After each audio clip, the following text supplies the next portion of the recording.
श्रोताओं, आज फिर से एक बार स्वागत है आपका हमारे एक विशिष्ट कार्यक्रम में, जिसमें हम आपको हमेशा किसी विशिष्ट व्यक्ति से मिलवाते हैं। आज हम आपको लिए चलते हैं रेल निलयम, जहां पे हम आपको मिलवाना चाहते हैं साउथ सेंट्रल रेलवे के जनरल मैनेजर महाप्रबंधक अरुण कुमार जैन जी से। अरुण कुमार जैन जी, आपका हमारे आकाशवाणी परिवार में बहुत बहुत स्वागत है। सीमा जी, आपका बहुत बहुत धन्यवाद मुझे इस कार्यक्रम में बुलाने के लिए और श्रोताओं से मिलवाने के लिए।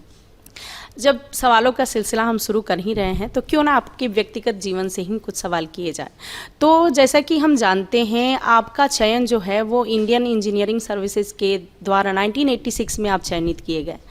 तो जो ये इंडियन इंजीनियरिंग सर्विसेज यानी IES का जो मतलब पड़ाव था और जो प्रोसेस रहा है, वो आपके लिए कितना डिफ़िकल्ट रहा और आपने इस पड़ाव को मतलब हासिल करने के लिए और अपने मंजिल तक पहुंचने के लिए क्या क्या प्रयास किए, ये हमारे श्रोताओं को विस्तार से बताएं।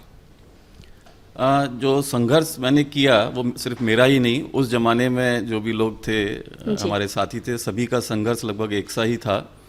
चाहे वो UPSC के इंडियन इंजीनियरिंग सर्विसेज एग्ज़ाम हो या इंजीनियरिंग में सिलेक्शन के लिए एग्ज़ाम हो, उसकी जो तैयारी करने के लिए ना तो उस समय कोई कोचिंग हुआ करती थी और ना इंटरनेट था ना गूगल था।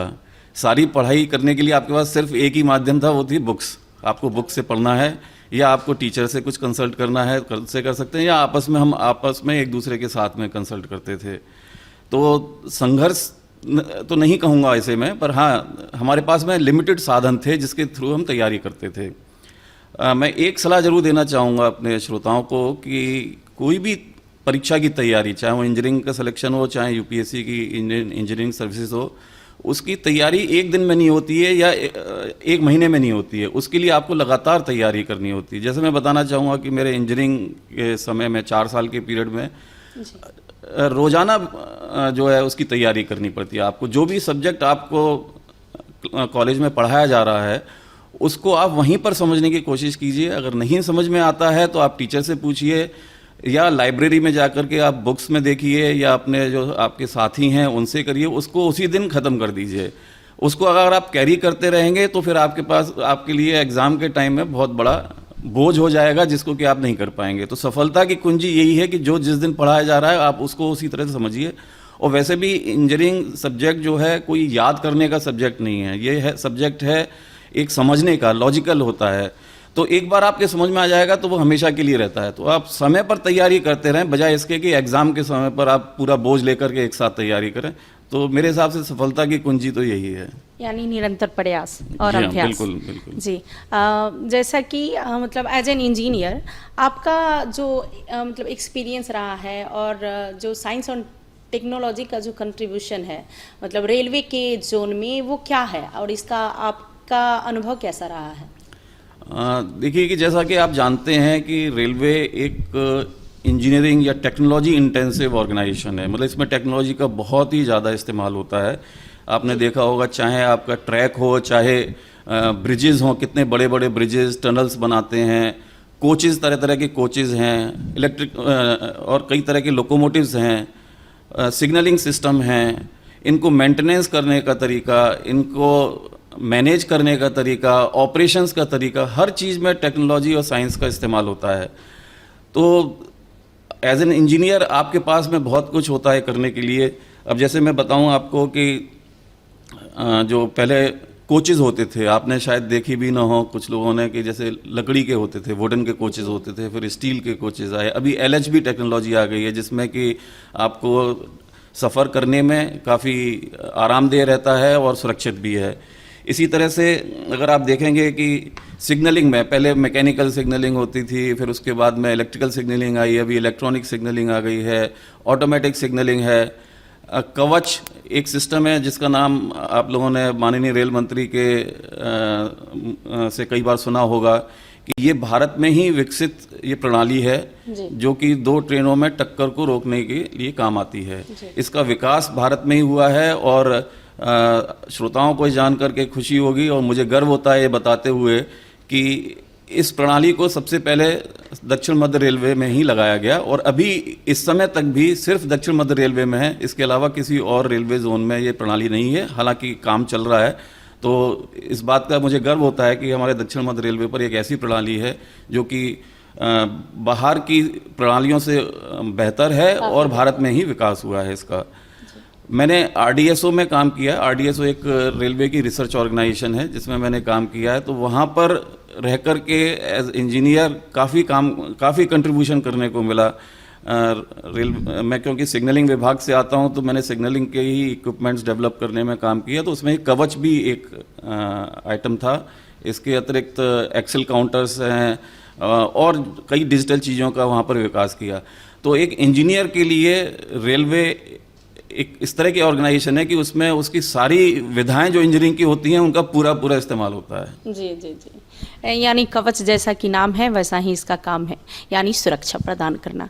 तो जैसा कि आपने बताया कि मतलब कवच जो है वो सिर्फ और सिर्फ साउथ सेंट्रल रेलवे जोन में ही है।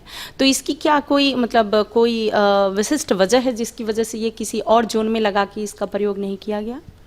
नहीं, कोई भी नया प्रणाली या इक्विपमेंट आप बनाते हैं तो उसको पहले आपको फील्ड में, पहले क्योंकि आप लैब में बनाया है, लैब में आप उसको देखते हैं, फिर आप उसको फील्ड में लगा करके देखते हैं कि ये जैसा जिस पर्पज़ से बनाया गया है उस पर्पज़ से वो काम कर रहा है या नहीं कर रहा है।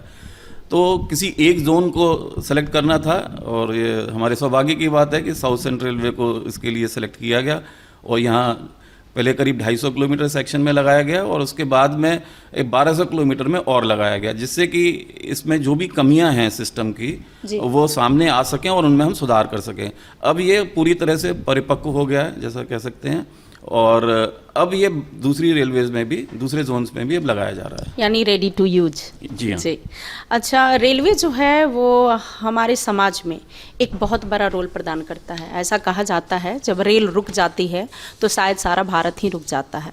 तो मतलब इसके बारे में आपका जो अनुभव है वो क्या रहा है?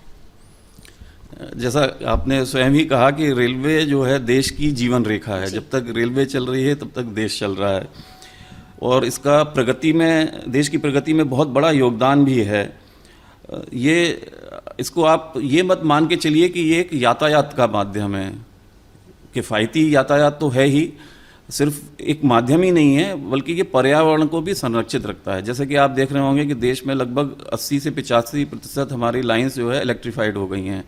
तो वहाँ पर्यावरण की कोई समस्या नहीं है। पहले डीजल इंजन होते थे, स्टीम इंजन होते थे जिसमें कि काफ़ी प्रदूषण होता था, लेकिन अब वो समस्या नहीं है। दूसरा, रेलवे का नेटवर्क जो है देश के कोने कोने तक है, छोटे दूर दराज के भी जो जगह हैं वहाँ तक है। तो ये देश को पूरी तरह से जोड़ने का काम करती है। तो इसलिए इसको कहते हैं कि ये देश की जो है जीवन रेखा है जी। और आपने ये भी देखा होगा कि ये रेलवे जहाँ जहाँ से जाती है वहाँ वहाँ विकास होता है। तो इसको हम कह सकते हैं कि रेलवे का देश के विकास में बहुत बड़ा योगदान है। मैं आपको याद दिलाना चाहूँगा कि कोविड के पहले लॉकडाउन के समय जब सारी ट्रेन सर्विसेज बंद हो गई थी, पैसेंजर ट्रेन सर्विसेज बंद हो गई थी, उस समय भी हमने मालगाड़ियों का संचालन जारी रखा था, जिससे कि खाने पीने की सामान और आपकी दवाइयाँ जिसकी कि उस समय बहुत ज़रूरत थी, यानी ये सारी जो मतलब नेसेसिटीज सप्लाईज थी वो रुके नहीं। उसके लिए हमने मालगाड़ियों का संचालन रखा। हमारे स्टाफ ने ऐसी परिस्थितियों में आकर के काम किया और कोविड के सेकंड वेव के दौरान जब ऑक्सीजन की बहुत कमी हो गई थी देश में, उस समय हमने ऑक्सीजन एक्सप्रेस चला करके देश की सेवा की और ऑक्सीजन को जहाँ ज़रूरत थी वहाँ पहुँचाया। तो इस तरह से सिर्फ इसको यातायात का माध्यम ही नहीं कहूँगा मैं, हर चीज़ में रेलवे काम आती है। आदमी के रोज़मर्रा की जो ज़रूरतें हैं उसमें रेलवे का योगदान है। तो इसलिए इसको जो है हम देश की जीवन रेखा बोलते हैं। काफ़ी सही कहा आपने अरुण जी।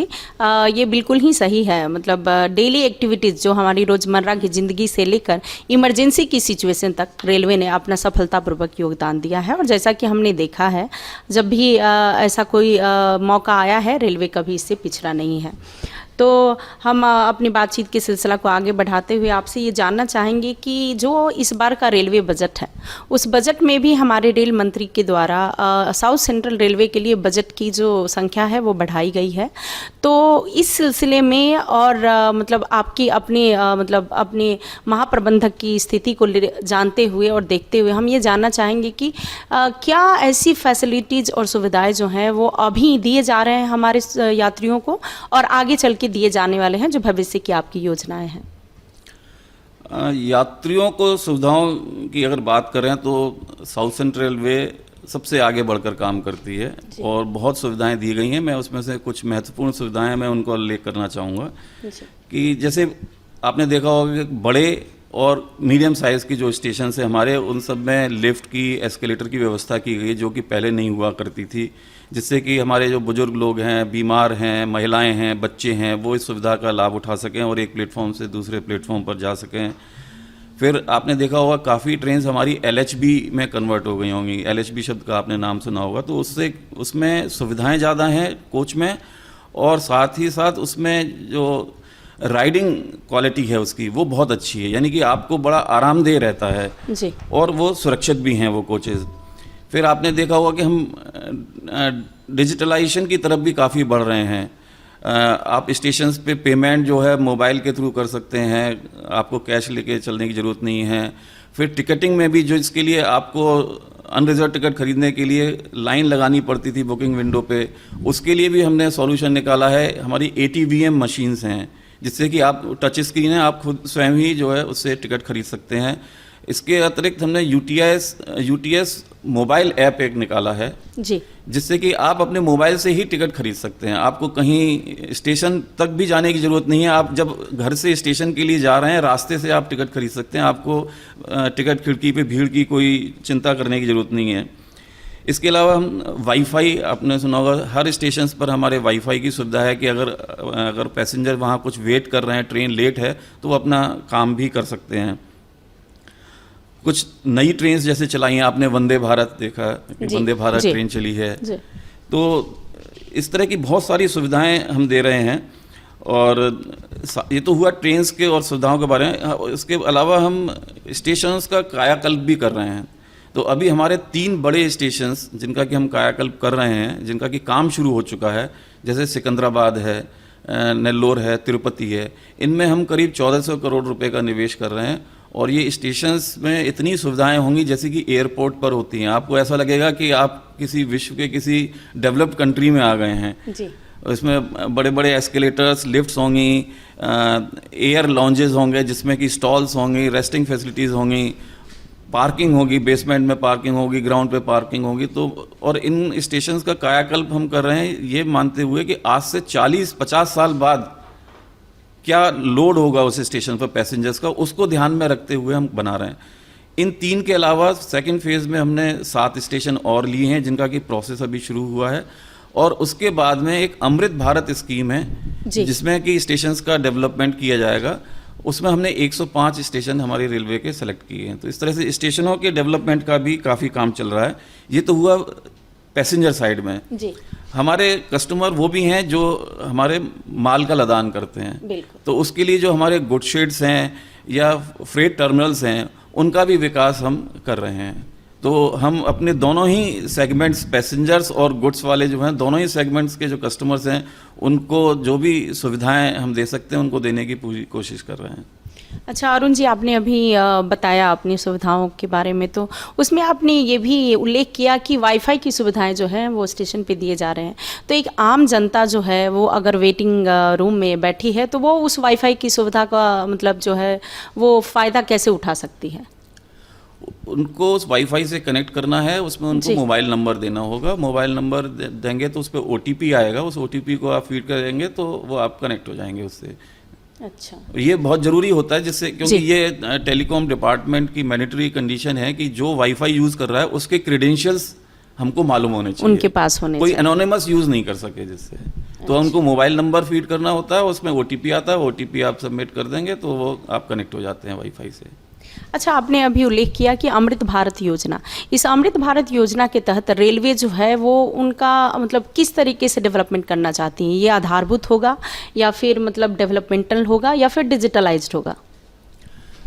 अमृत भारत स्कीम जो है वो स्टेशंस के डेवलपमेंट के लिए, तो जैसे सर्कुलेटिंग एरिया हैं, सर्कुलेटिंग एरिया में जो फैसिलिटीज़ चाहिए वो हैं, प्लेटफॉर्म की सरफेस है, फुटओवर ब्रिज जहाँ नहीं है वहाँ फुटओवर ब्रिज लगाना है, कोच इंडिकेशन बोर्ड्स या ट्रेन इंडिकेशन बोर्ड्स हैं। तो पैसेंजर्स को जो सुविधाएं, साइनेजेस लगाना, उनके वेटिंग हॉल्स वगैरह अगर अच्छे नहीं, उनमें अच्छा फर्नीचर प्रोवाइड करना, तो जो बेसिक सुविधाएं जो चाहिए होती हैं पैसेंजर्स को, वो इस स्कीम के तहत दी जाएंगी। यानी जो आधारभूत स्ट्रक्चरल जो फैसिलिटीज़ है वो सारी मतलब यात्रियों को मुहैया कराई जाएगी। अच्छा, जैसा कि आकाशवाणी हैदराबाद जो है वो नेशनल साइंस डे को एक बड़े स्केल पे जो है सेलिब्रेट कर रहा है, तो इसी सिलसिले में हम चाहेंगे चलते चलते, जबकि मतलब घड़ी की सुइयाँ जो है हमें बता रही हैं कि हम वाइंड अप करें अपने कार्यक्रम को, तो चलते चलते हम चाहेंगे कि आप एक छोटा सा मैसेज जो है हमारे आकाशवाणी के श्रोताओं को नेशनल साइंस डे के ऊपर दें। मैं पहले तो आपका धन्यवाद करना चाहता हूं कि आपने मुझे इस मौके पर आपसे और श्रोताओं से जुड़ने का मौका दिया। Thank you so much. हम सभी जानते हैं कि हमारे रोज के जीवन में साइंस का बहुत बड़ा योगदान है। आज से अगर 40-50 साल पहले जाएं तो उस समय जो सुविधाएं उपलब्ध थीं और आज में बहुत बड़ा अंतर आ गया है। पहले लैंडलाइन फ़ोन होते थे, वो भी घुमाने वाले, और आज मोबाइल हैं कि आप कहीं से भी कहीं कॉल कर सकते हैं। ये तो एक उदाहरण दिया है, ऐसे बहुत सारी चीज़ें हैं जो कि आज हम इस्तेमाल करते हैं, लेकिन इनका एक दूसरा यूज़ भी है जी। जैसे मोबाइल पे लोग गेम खेलते हैं या कुछ और भी चीज़ें करते हैं जो कि गलत है। तो हर साइंस ने जो आविष्कार किए हैं वो तो इस पर्पज़ से किए थे कि हम आदमी के जीवनचर्या को जितना हम सुगम बना सकें उसके लिए किए थे, लेकिन कुछ लोग इसका गलत या दूसरा इस्तेमाल भी करते हैं। तो इस मौके पर मैं ये संदेश देना चाहूँगा कि हम जो भी साइंस ने हमें आविष्कार करके दिए हैं, जो भी प्रोडक्ट्स दिए हैं, उनका हम सही इस्तेमाल करें, सही प्रयोग करें। इससे हमारे जो है देश की प्रगति में सहायता मिलेगी। तो आज चलिए इस मौके पर हम शपथ लें कि जो भी साइंस ने आविष्कार किए हैं उनका हम ठीक और सही इस्तेमाल करेंगे और देश की प्रगति में हम अपना योगदान देंगे। बहुत अच्छी बात हमारे श्रोताओं को बताई अरुण जी, और इसी के साथ हम अपने कार्यक्रम को समाप्त करते हैं। आपका हमारे आकाशवाणी के श्रोताओं से जुड़ने के लिए बहुत बहुत धन्यवाद। धन्यवाद, सभी श्रोताओं को धन्यवाद।